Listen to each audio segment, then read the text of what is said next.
ang magiging behavior ng lalaki kapag totoong nasaktan after breakup.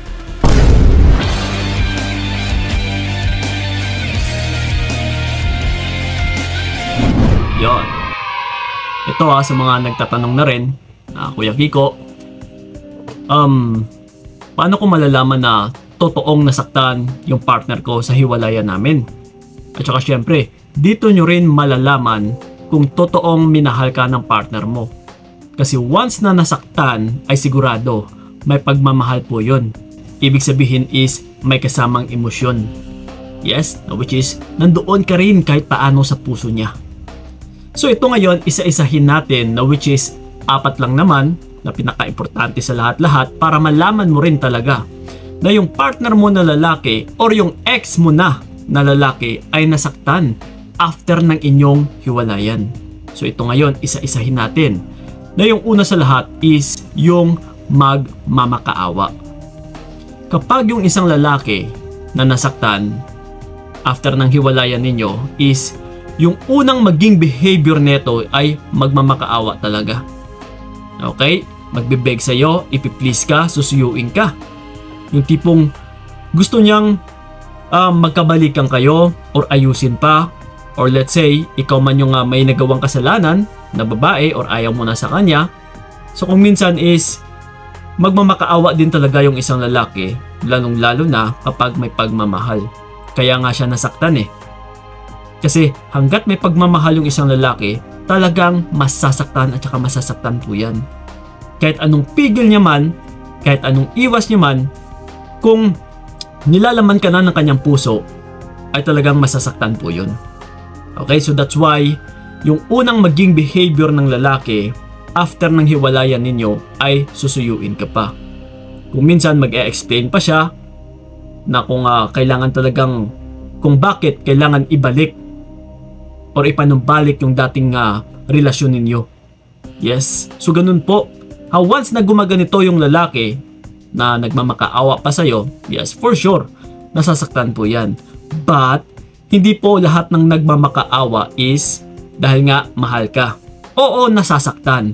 Pero kung minsan ay nagmamakaawa para magkabalikan kayong dalawa, pero yung hindi mo alam is kukuha lang pala siya ng buwelo.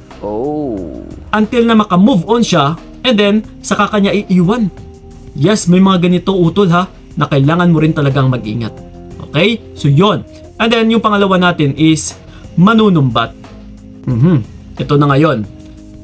After na siya ay magmamakaawa, and then hindi mo pa rin tinanggap, hindi ka na rin nakinig sa kanya, binabaliwala mo pa rin siya, is yung kasunod talaga na magiging behavior ng lalaking nasaktan after ng hiwalayan ninyo ay sadyang manunumbat. Dito na ngayon na maririnig mo lahat-lahat ng hinanaing niya sa'yo. Yung mga reklamo na kung ano-ano pa. Yes, na susumbatan ka talaga na kasi ganito ka, okay, ang pangit ng ugali mo, na ikaw lang naman itong may pagkukulang. Kung minsan makakarinig ka pa na ang sama-sama ng ugali mo, napakayabang mo, napakahambog mo. Yes, madadapa ka rin balang araw. So may mga ganito pang pagdadrama ng isang lalaki once na nasaktan. Kasi masasaktan din yung ego or matatamaan yung ego ng isang lalaki na nasaktan, na yung una niya talagang gagawin is gano'n na nga, susuyuin ka, magmamakaawa, pero after neto na hindi mo pa rin pinapansin, ego na yung matatamaan natin. Na ito nga, ngayon, yung gagawin niya is manunumbat na. Okay? Kung ano-ano pa na samot-saring reklamo ang maririnig mo na came out from nowhere, magugulat ka na lang na bigla na lang siyang manunumbat na meron pala siyang mga hinanaing sa'yo. Yes, ganun talaga kapag masasaktan mo yung isang lalaki. Okay? Na porket hiniwalayan mo lang, na porket kinalasan mo lang. So yun. And then ito, yung pangatlo natin is ayaw ka nang kausapin. Yes. Ito mga utol, like I said kanina sa una pa lang natin, is magmamakaawa muna siya. No? And then kapag hindi mo pa rin pinapansin, kasi ayaw mo na nga sa kanya, kasi nga hiwalay na kayo, ang after na maging behavior nun is, yun na nga yung manunumbat. But after, no? Pagkatapos niyang manumbat is wala pa rin, hindi pa rin na nagtitake effect, na baliwala pa rin sa'yo, ito na ngayon. Ang kasunod na gagawin ng lalaking nasaktan after ng hiwalayan is hindi ka na kakausapin. Yes.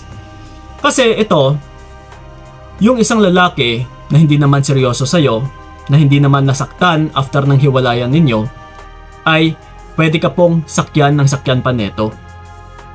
Na halimbawa na lang, kung ikaw mismo is kinakausap mo pa siya after ng hiwalayan, is sasakyan at saka sasakyan ka pa talaga ng lalaki na hindi naman seryoso sa'yo kapag hindi siya nasaktan.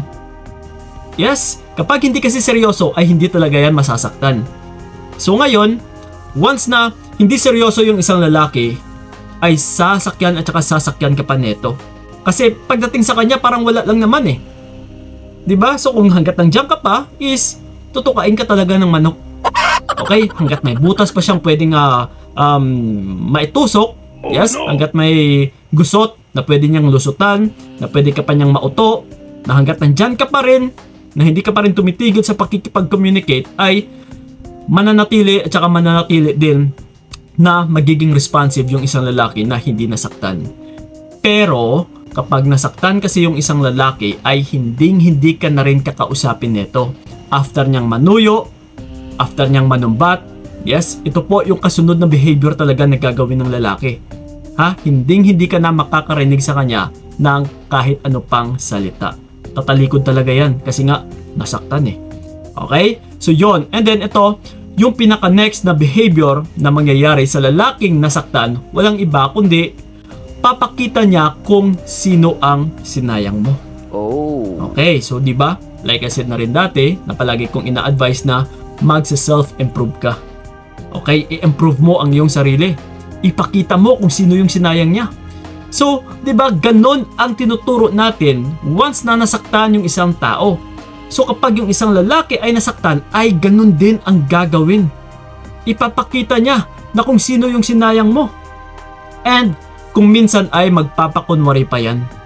Makikita mo kinabukasan sa kanyang social media account na siya ay happy, na kunwari meron na siyang bagong trabaho, na kunwari may bagong kaganapan na naman sa buhay niya. Pero lahat ng ito is pagpapakunwari lamang kung minsan. Yes, na hindi naman totoo. Kasi di ba? Ikaw ba naman, kahapon lang kayo nagkahiwalay and then kinabukasan is may bagong kaganapan na sa buhay niya? Wala pong ganon. So that's why nagpapanggap. Okay? Na dahil nga yung gustong ipahiwatig nito sa'yo, pinapakita niya na kung sino lang naman yung sinayang mo. So ganun po yun yung isang tao or kapag yung isang lalaki na nasaktan. Yes. Okay? So ganun pa man mga utol, kapag nasaktan man yung isang lalaki sa hiwalayan ninyo, kailangan balikan mo pa rin ng tuon kung ano yung reason or kung ano yung dahilan kung bakit kayo nagkahiwalay.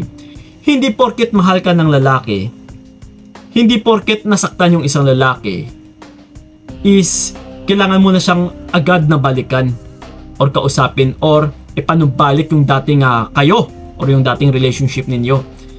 Kasi hindi naman kayo hahantong sa ganito na nagkahiwalay kung kahit gaano ka pa kamahal ng isang tao, kung mismong ugali or karakteristik ng taong ito ay hindi mo lang din naman masasakyan or mismatch kayong dalawa, kahit ano po yung gagawin mo dyan, ay hindi talaga kayo pa rin magkakaunawaan.